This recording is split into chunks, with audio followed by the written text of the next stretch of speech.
On this episode of the Star Wars Time Show, Nick and I are going to be talking all things Star Wars games at E3. So really that just means two things, but they're two very big things because we got our first gameplay look at Star Wars Jedi Fallen Order, and we got a surprise reveal about Lego Star Wars, the Skywalker Saga.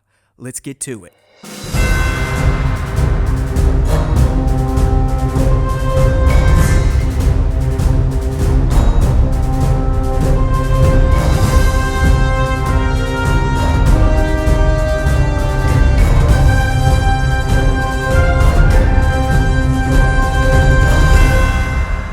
Now, thanks there, announcer Matt, and welcome everyone to a new special. It's a very special one because we don't really get to talk about real Star Wars games very often. But anyways, it's Matt and Nick. We're here for the Tuesday show, which means it's special topic time. And we didn't have to do a lot of thinking this week because E3 is going on, and we got a first ever gameplay reveal for Star Wars Jedi Fallen Order, as well as the reveal announcement that we're getting a mega super duper size Lego Star Wars collection that is going to feature experiences from Star Wars Episode 1 all the way through Star Wars Episode 9, Nick. So all this went down over the weekend. We were kind of lamenting the fact on our Friday cast, which is out now, people, check it out, StarWarsTime.net, that we couldn't spend time talking about these reveals on the Friday show, but whatever, they've happened. You covered the Saturday stuff. I've covered some stuff on Sunday. I mean, the Fallen Order, we got a gameplay reveal. We got a new story cinematic trailer at Microsoft's event.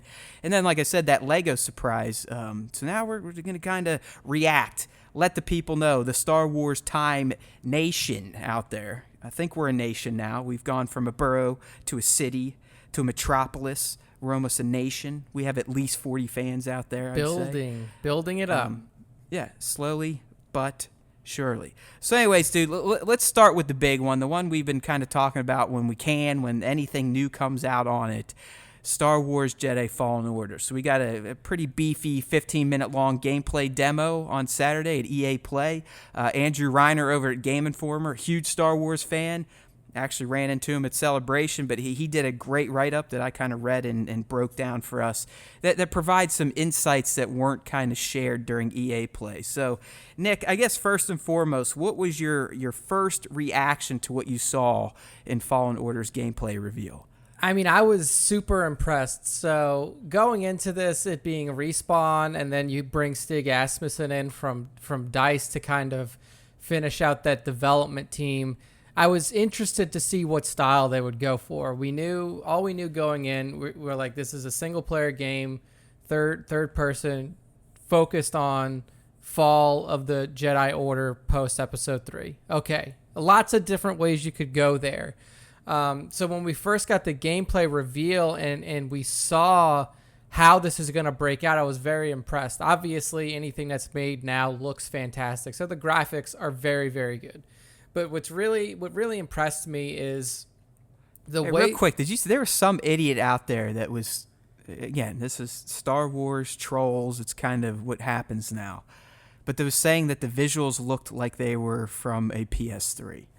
Well, that's because he's a fucking idiot. But I mean, thank you. There we go. I mean, if you're gonna say that, like, at least try to back it up, like show like do a video, like, compare some shit, show like texture comparisons. Yeah, it's I mean, come on, dude. If you want to say that it looks like the cinematics from The Last of Us, which was like one of the very last games released in the PS3 generation, if you say that the cinematics of that game look like the in-game, actual combat graphics for this game, then yeah, I might agree with you, but this game looks fantastic from an in-game. And it was alpha, by the way. I mean, it's going to get like all those little res things, ray tracing, light this, light that, texture this, texture that. It all get dialed in by November 15th. Exactly. They have plenty of time. Like when the trailer or like when the gameplay demo started, on the bottom of the screen, it said alpha game footage. Like, yes, there's still development left. You got to remind the morons out there. But it still doesn't matter. So go ahead. Yeah. Carry on. So what I really liked about it is the exploration. Like, this is really one of the first Star Wars games outside of KOTOR where exploration is, they allow you to kind of check things out and reveal things about your environment that can help you. I thought it was really cool the way that they showed, using the force to use like a vine to swing across an obstacle and instead of trying to double jump. Like, it's not the level of exploration you got for KOTOR, because KOTOR is an RPG, and RPGs let you, within the sandbox area that you are, kind of go. Honestly, dude, I think it's going to be more expansive than KOTOR. Yeah, I mean, obviously KOTOR is it's an older game, so the maps couldn't be as big. But I don't know. So what I'm curious about is, like, is exploration in this game meaningful? Yeah, well, I mean, I'll kind of comment on that because I read Andrew's mega piece, and he and the game developers are describing the exploration as very Metroid-like. In fact, based off of Metroid Prime. There are no waypoints. You're not going to be told where to go. I mean, yes, when you enter a mission, there may be okay, you got to do this, this, and this, but once that's done, it's wide open. Players can go and traverse and try to complete the goals of a level in any way they see fit. Yeah. So the Metroid thing comes in, they're explaining, like, hey, you're excuse me, I think I just inhaled some cat ball shit. Get out of here, you piece of scum. Oh. Anyways, they described where you're going to have to come back and revisit areas you've already been to after you get new powers, new skills, new this, that, and the other thing, new items. So I actually believe Fallen Order is going to have probably the most open-ended exploration of any Star Wars game. Yeah, which is exactly what I want from this game. But I'm not going to lie, Nick. At my age, I like the hand-holding. So if it's not clear enough where we're supposed to be going, I do like the freedom a little bit, but I also hate where it's so free that you sit there going, what the fuck am I supposed to do? Yeah, so there's a level between, like, Skyrim and, on rails Final Fantasy stuff sometimes. So I could see, like, the best way when I was watching, I was like, okay, this definitely feels like Uncharted in a way with its exploration, because it's similar. Like, Uncharted, there isn't, like, there's usually a recommended way to do something, but it's not always the only way to do something. They at least had a waypoint, like here's your main objective. If you keep walking this way, you're gonna eventually get it. You'll find it. So I like the fact that they're encouraging user and player exploration here.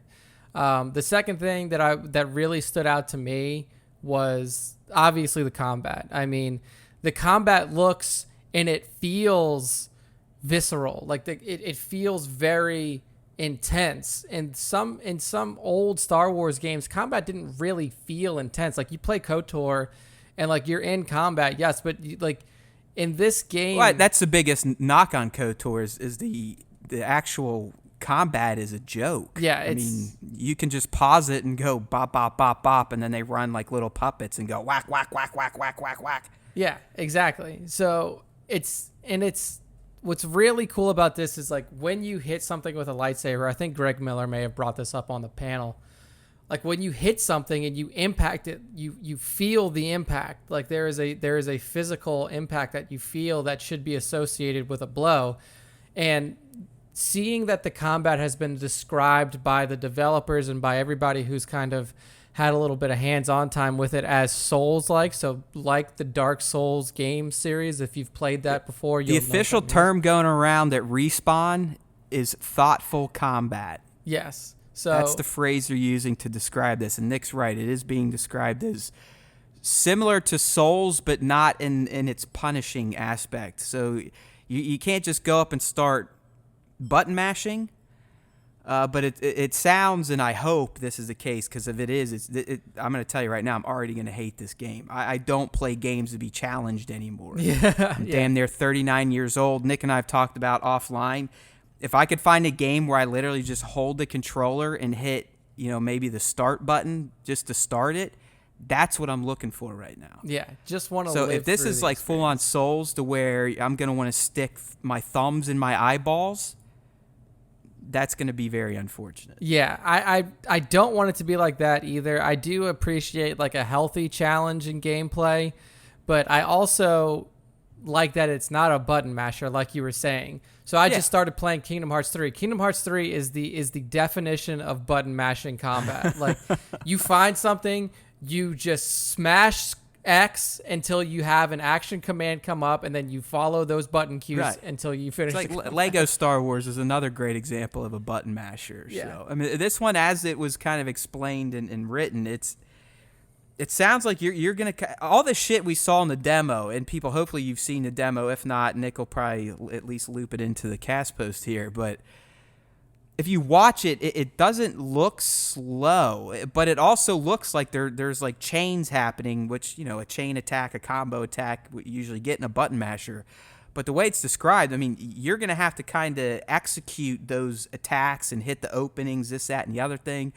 I don't know if those will kick off some of the impressive animations we saw. I mean, we saw one of these, apparently Cal will have 1 kills. Or like a 1 kill shot type of deal. I think he did it to one of these big spider deals we saw in Kashyyyk. Yeah. But basically, he just went into this crazy-ass animation and slit the thing in half and killed it in 1 blow. But again, these aren't going to be tied to just, okay, hit X to pull off your super. Yeah, exactly. You're going to have to find the openings, and I'm assuming this thoughtful combat system will... If you get the right inputs in and it's going at the right angle and you may be jumping when you make a sword slash, it might kick into those animations. Who knows? But it's definitely not a button masher. Yeah. And another thing that I was really impressed by was the way that the Force is used here. Because I think that they could have gone super over the top here. Like, this is the first time we've gotten a Star Wars game where the Force is going to be super present outside of the Force Unleashed. Like, it's going to be a primary part and a primary battle mechanic in this game. So it's still, though, Nick, this is where I got the Force Unleashed influence, though, was when he was using the Force. I mean, I don't think we're going to be seeing him pulling down starships. Yeah. But there was a few moments there where he's grabbing the trooper and bringing him towards him and impaling him or whatever and throwing him. Like, okay, there we go. There's that ragdoll stuff I remember from Force Unleashed. Yeah.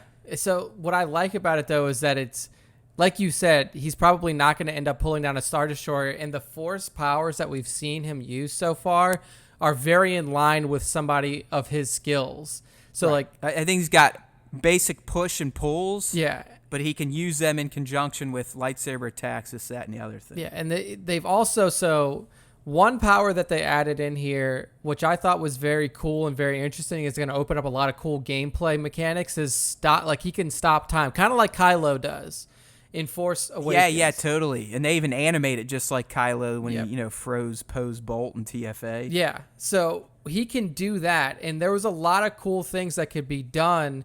And we saw some of it in a demo. Like, for example, one of the things that he did was he stopped time, and then he was holding a stormtrooper while he did that, and he walked the stormtrooper in front of a frozen blaster bolt, and then when time reset, the blaster bolt kills the stormtrooper. So it opens up cool gameplay pieces like that with those Force powers. I think that everything looks very grounded, and I believe, after seeing the combat and after seeing him using his lightsaber and Cal fighting one of the Purge troopers, that is a new trooper that's introduced through this video game, it feels like he's a Padawan. It doesn't feel like he's a fucking master. You don't feel like you're playing a Star Killer from Force Unleashed. It feels like you're playing as a Padawan who has taught himself to survive and furthered his own training. Well, we're going to learn something here about why he may be looking a little more impressive than just a lowly Padawan. Yeah. Once we're done talking about what we saw in the gameplay, I'll kind of roll through the interesting beats about the game that I kind of picked up. So he's not just... Let's put it this way, and this was new to me. I mean, we're going to talk about, but it's not just Cal. Yeah, exactly. He's got someone training him that is a Jedi Knight. Yeah, there's somebody that comes in along the way. And, if we look at historical Star Wars games in situations like this, it kind of always happens that way. With KOTOR, you had Bastilla Shan there kind of walking you through. And then with KOTOR, or not with KOTOR, with Force Unleashed 1, you had Ram Koda there. I mean, it's a similar theme that we've seen in other games too. If you played the Jedi Academy game, you were in an academy being taught by Luke Skywalker. So it's always good to have that kind of master there to teach somebody exactly how to progress their skills. But overall, I was very impressed. I mean, this is exactly what I wanted to see out of this game. The way that I put it in the initial breakdown of the demo was it's a healthy mix between some of the best action adventure games out there. I mean, this includes Uncharted. I loop in, Souls to this. Souls is an action adventure game with just extreme high difficulty. And then you also throw in some respawn flair. I mean, and by respawn flair, I specifically mean like wall running. Yes, you can wall parkour. run. I mean, they had to have that in there. As soon as I saw it, I was like, okay. Surprised the motherfucker didn't have a grappling hook either. Yeah, so it's familiar. There are familiar gameplay aspects to this, so it's not going to be like, oh my god, I've never played a game like this before. But what it's going to feel like is I've never played a Star Wars game like this before. Yeah, I think you hit the nail on the head there. I mean, I'm already calling it my GOTY. It already won Game of the Year for me, and the only way it's going to lose it if I literally can't hit the start button. It's so buggy. Yeah, that would be a real killer. There's absolutely no doubt in my mind that this is going to be my favorite Game of the Year after what we saw Saturday. I mean, unless in my hands it feels like mushy poop, I don't know how they can fuck this up now.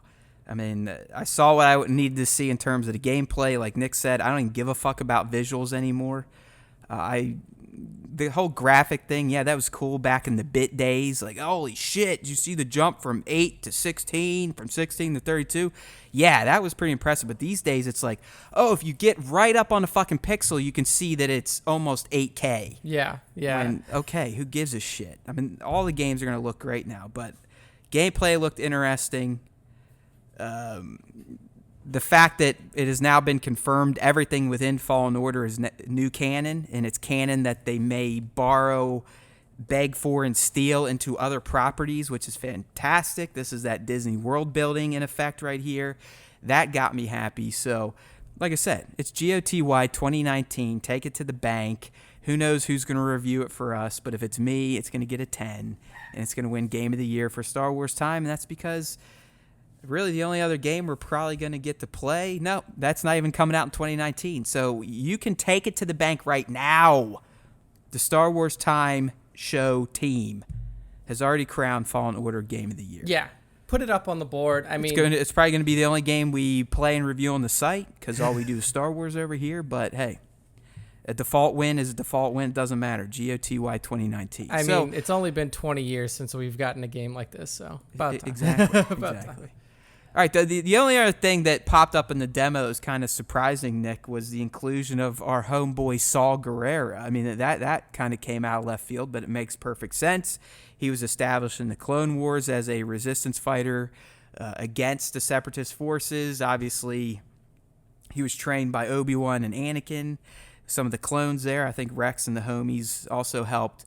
But we know who Saul is. We know he's a Splinter Cell leader. He's always going to be fighting oppression. So we saw him team up with Cal about 3 hours into the game on this Kashyyyk mission, which Cal is going there to meet up with Tarful, a Wookiee chieftain that we've seen in Revenge of the Sith and in the Clone Wars as well. So I thought that was cool.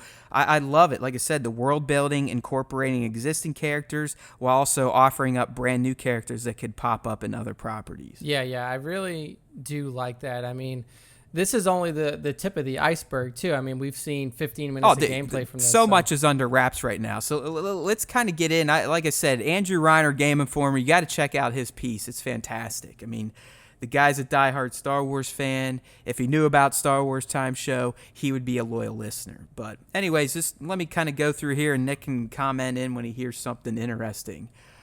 So first and foremost, the game's going to start on Bracca, right? That's a planet I think we saw in one of the first ever trailers. This is where Cal's working in that scrapyard. Yep. This was kind of new to me because I felt like in the trailer it showed how he's going to be outed when he kind of saves a dude with the Force and someone sees it. But apparently, according to Reiner and Game Informer, Cal's Cal's identity as a Jedi is going to be outed very early on, as in it sounded like within the first 10 to 15 minutes. So you're not going to be spending a lot of time on Bracca just kind of chilling and not standing out, kind of the game's tagline. Do you think that there's going to be, I mean, a lot of games have started to kind of deploy this this kind of walkthrough first mission to just give you your bearings and kind of get some story. I could see that. I could see that kind of being the only time you're just kind of regular Cal, and then by the end of that, you're outed and shit kind of hits the fan. Yeah, like you pick up basically like what I'm talking about is that it's like a semi-tutorial level. So like use this button to do something, use this to jump, and then by the end of it, holy shit, this guy fell off. You have done something that, okay, we know who you are, we're coming after you, so on and so forth. The other interesting thing about Cal is that his full origins will be revealed in this game. They made a point saying this isn't Rey. You're not going to get shit dangled in front of you in one movie, and then maybe 3 movies later you get an answer. So Cal's origin will be revealed in game, and he's being described as someone that's probably going to be pretty significant. Yeah, and meaning he may show up in other properties. He may be someone we already know of and didn't know his true identity. And all the narrative moments we're going to come across, for the most part, will be baked right into the gameplay. There's still going to be a few cutscenes, but for the most part, a lot of the story you're going to be interacting with and living out. Yeah, which I think is the best way to do it. I mean, right now in our era of gaming, we've kind of moved past like the heavy cutscene driven games like we used to see in Metal Gear Solid from Hideo Kojima. Now we're moving. I know, that's what I want. I just want to fucking sit here and basically watch video game movies. Yeah, exactly. You know, that would be the best way to transport the story to us. But I do like that it is being a little bit more gameplay driven. I mean, I think what a lot of YouTube people have started to do now is they just like cut together all the cutscenes to a game and then put it on YouTube, and they're like, here you go. Yeah, so you're saying I should basically just wait for a game to come out, find a YouTube channel that does that, and then just spend an hour and 40 minutes watching that. Yeah, exactly. That's probably the best way for you to intake. Can I at least hold a controller in my hand and feel like I'm doing something? I think you could. I think if you just held the controller. Don't get me wrong, people. I don't even. You'd be like, hey, man, just play an old Telltale game. That sounds like what you want. No. Like, I have to almost pay too much attention to do the QTEs. Got to make decisions, too. I literally just want to hold the controller and, at most, open doors or push buttons. Yeah. So I am a big fan of that. And what's also interesting is that, you know, when you mention Cal is going to be somebody of significance, in the demo and in the little post Q&A after, Stig Asmussen mentioned, well, he was asked the question, is there dark side, light side decisions here? Flat out no. He said, you know, Cal is a Jedi through and through, and the reason that we did that is because he is needed for other properties. Like, right. He's going to be used elsewhere. That's kind of what I was hitting at. I mean, do you think he's just going to be a kind of like an Ezra, where he's brand new there and create him, and he's kind of connected to his little heir, and that's it? Or do you think it's going to be like, oh, fuck, that's so-and-so that we've heard about in TFA or fucking Return of the Jedi or a random comic book? I think what I was kind of leaning towards is that he's basically the new Kyle Katarn. Like, he is a character that probably won't be mentioned outside of the video game universe, maybe a little bit. I don't know, man. That's where I'm going to disagree. You got to read the article. So read the article after this, because it's a lot better than my half-ass Cliff Notes bullshit. Yeah, I mean... But the way Reiner describes the way Stig and them were kind of protecting the story, it sounds like this guy's origin and his identity is pretty big. That would be very interesting to me if they chose to make it something that's connected to... I mean, if it was connected to the movies in a significant way, I'd be blown away. Like, that would be the most surprising thing I've seen. Right. Yeah, that's what I mean. It's like, I don't know. I mean, I'm not saying you're wrong or I'm right. I'm just, if you read the words of the creators, at least the way I interpreted it, it's like, this dude's going to be huge. And I think you're 100% right. Yeah. I think he's being built for sequels, but it also sounds like he's being built to be used in other mediums. Yeah. I mean, that kind of like how, you know, Hera has made it from Rebels to the Freemaker Adventures to Forces of Destiny, stuff like that. Yeah, I mean, I think it would be cool if they do have some sort of interconnected TV series with it. I think that's I mean, like that's attempted to be done with Quantum Break like a while ago, an Xbox One like. Yeah, I doubt they're going that way. But I don't know. He may pop up in a book or some comics, stuff like that, I think. But as Nick said, if this is successful, this could vary. And Nick kind of proposed this in his write-up. I mean, this could be the new Jedi Academy series. Yeah, where you're going to have kind of a set protagonist throughout. Yeah.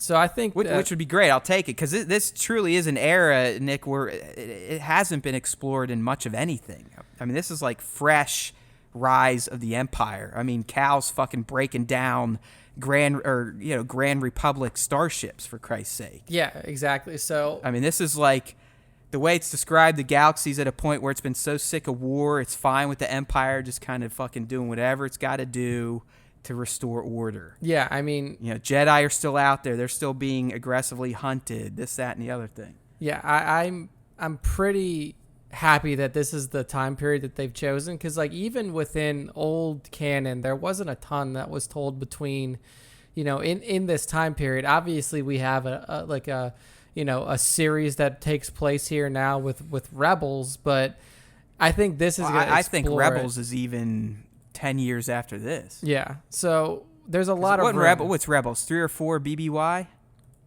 I think it leads 4 And BBY is no, because 4 BBY is after the first Death Star was blown up. No, BBY is before. I was there after ABY. Yeah. Got it mixed up.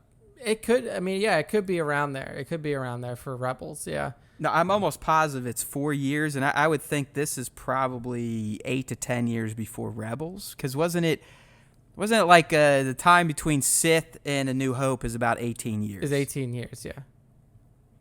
So well, it's got to be, right, because of the fucking kids. Yeah, because of Luke. Luke's age. There we go. Luke is there 19. We go. We finally figured something 18, out. 19 years. So, yeah, I mean, and this seems like it's relatively fresh too, right? Like this would feel like to me. Dude, this may be like a year after Order 66. Exactly. That's what I was thinking too. It's like he's not going to survive, or he's not going to stay on the lam for 5 years, I don't think. I feel like this is pretty fresh. We may even be only 8 months out from Order 66. Yeah. So I think that this is so yeah, like we've been saying, I mean, it's very fresh, and either way, I like what we've been hearing about the story and how important it is and how it's going to ripple throughout the rest of Star Wars lore. Yeah, agreed. First and foremost, that's what I care about. Gameplay looked great, cool. In the end, it's Star Wars. I want fucking story. We haven't had jack shit for Star Wars story in a long time. Yes, the Battlefront 2 stuff was pretty neat, but neat isn't awesome, and I want awesome. And it sounds like this is where we're going. So, more story for you. So as I said earlier, Cal isn't just going to be some bumbling idiot Padawan. Early on, he's going to meet a full-fledged Jedi Knight called Cere. I believe that's how it's going to be pronounced. It's Cere. And Cere convinces Cal to train with her so they can restore the Jedi Order. All right, so it's being described as Cal's kind of like, what do you mean fucking restore the Jedi Order? But eventually he kind of comes around to it. So what's going on? Hey, Cere, I'm not talking to you. I'm talking about a Jedi, you idiot. Do you hear that shit? Yeah. All right, anyways, hey, we only let Google on our podcast, Cere, not you. All right, so anyways, this Cere Jedi Knight's going to be training him. She's going to be going around with him. She's not going to participate in missions, but, she's his Qui-Gon Jinn. She's his Luke Skywalker, Obi-Wan Kenobi, whatever you want to call it. But Cere also apparently is going to have some knowledge that is going to become the game's MacGuffin. Her knowledge is what's going to send her and Cal gallivanting across the galaxy, at least to Kashyyyk, which we saw, to find stuff to help them restore the Jedi Order.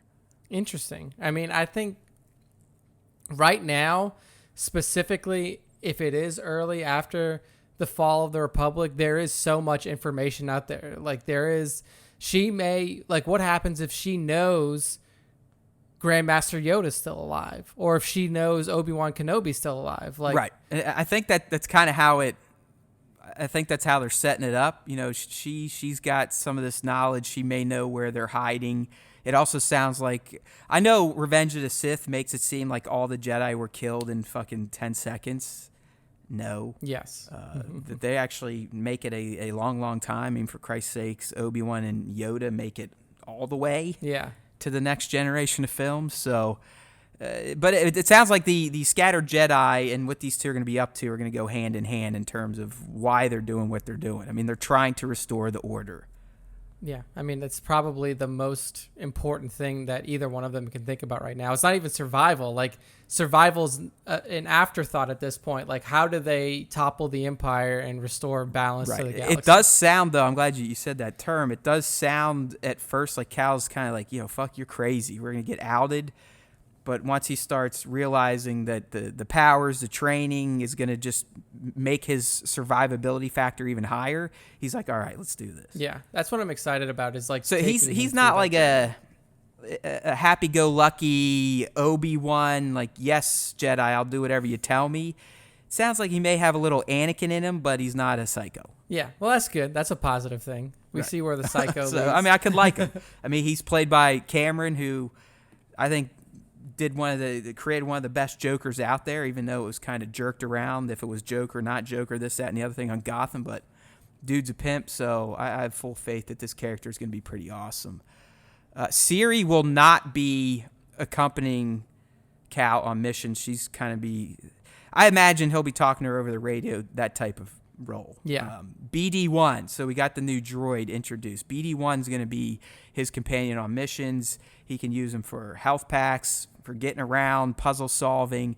And Nick, he just looks like a badass droid. I love this little guy already. I like that they took this from Battlefront 2's story as well, because Aiden had the droid on her She back. kind of had a personal droid that was attached to her shoulder, like a parrot sits on top of a pirate's shoulder. Yeah, exactly. So carrying that over, I think it's really creative, the way that they've used him, the way that they showed him being used in the gameplay demo was super cool.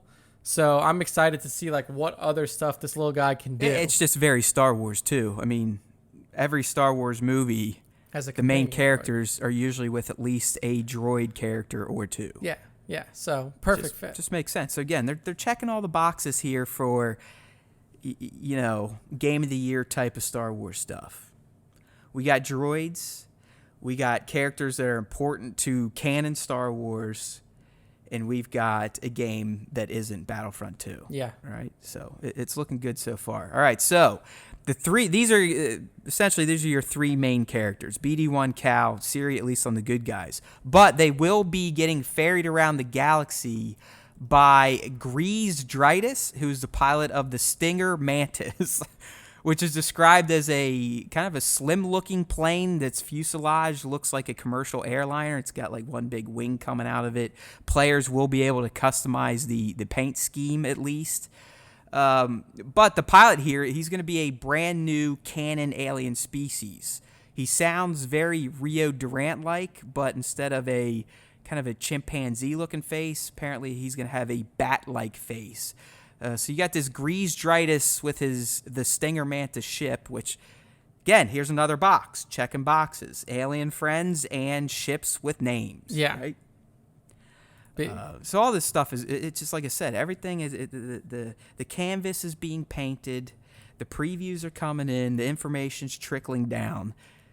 And it's game of the year. It's also setting up additional story to be filled in. I mean, Grease Dritus. Yeah, we don't know anything about him. Introducing a brand new alien race that could come into play elsewhere.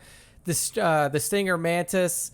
I mean, if you look it up now, like I was just sitting here, I was like, oh, well, let's see if they've revealed what Grease is, or let's see if they have any information on him at all.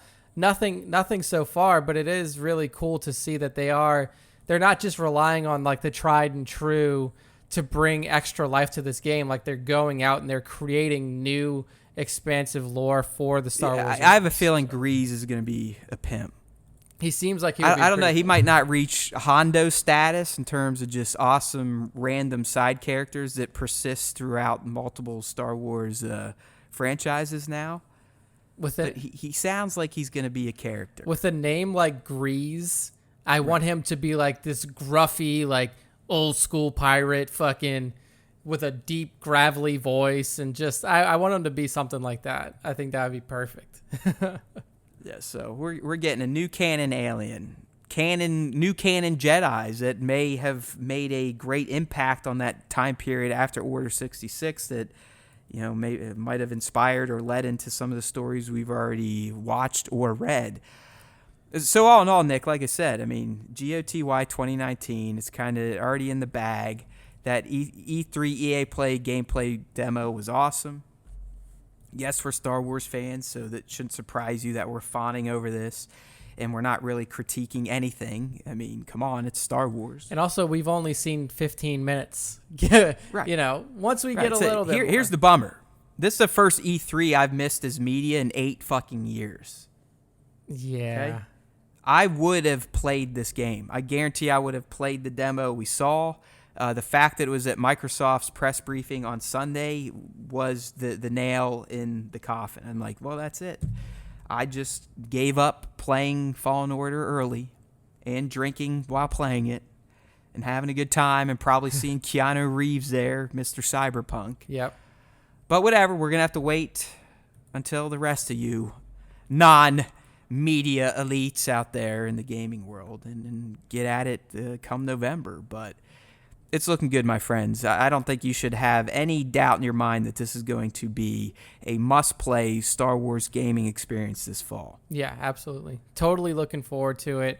2019, November, cannot come fast enough. So just speed up the rest of this year. Get me there, because really... I know. I'm actually surprised that they haven't announced like a super-duper funky Jedi Sith Star Wars Saga Skywalker Love edition yet. I'm telling you, if they come out with a version that comes with a prop lightsaber, I'm buying it. Like, that's not even a question. Oh, dude, this is off topic, but if they come out with a version that's $330 like the Final Fantasy VII remake deal with the PlayArts Kai Cloud Strife on motorcycle, that's you. Yeah.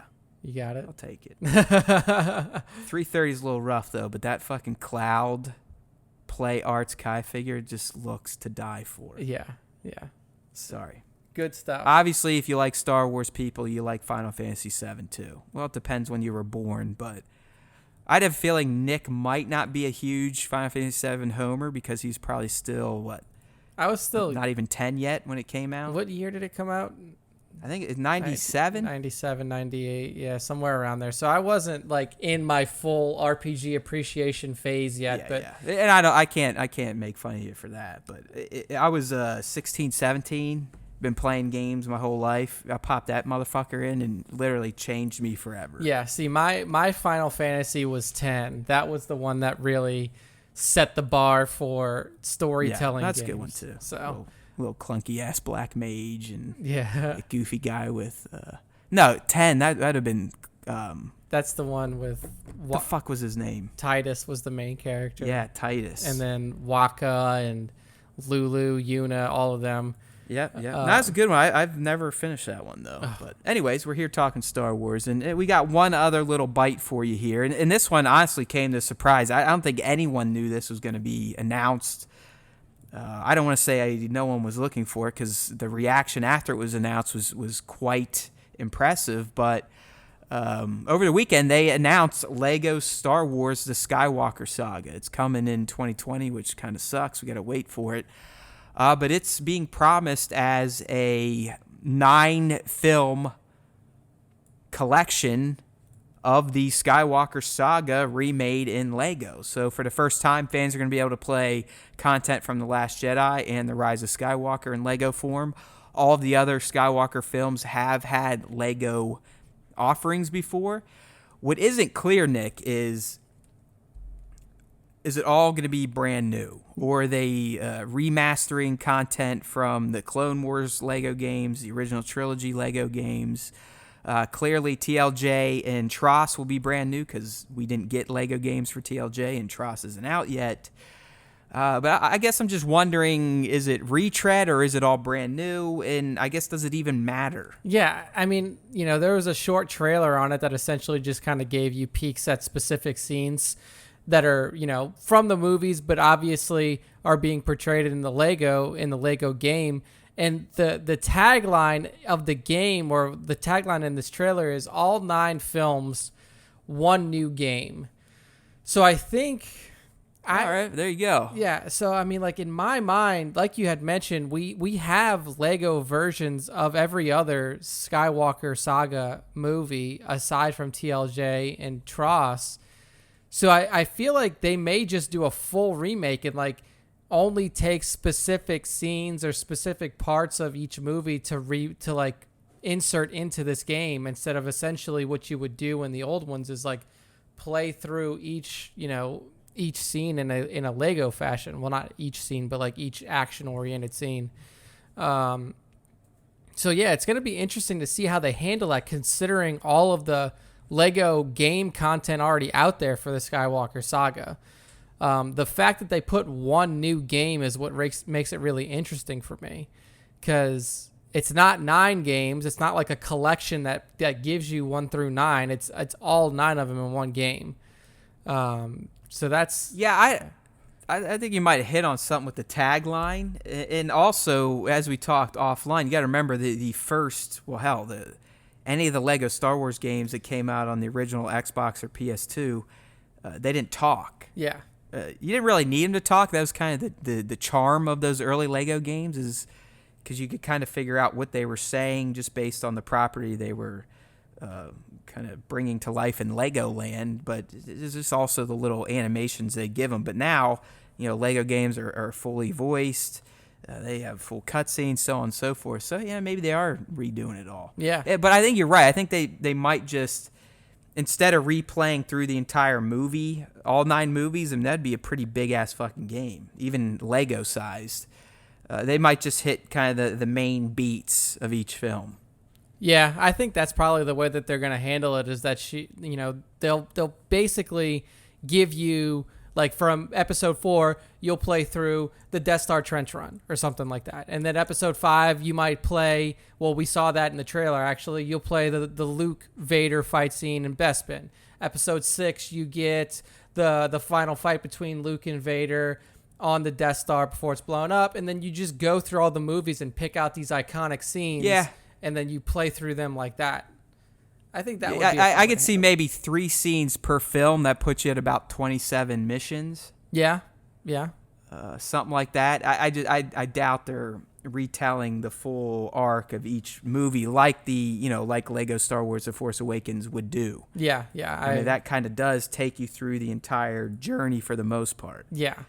I think that would probably be the best way to handle it, because it would be a hefty task to, one, remake all of the games that were already made to be up to date with new, with the voice lines like you mentioned, and just bringing the graphics and the gameplay up to current times. That would be a fucking project in itself.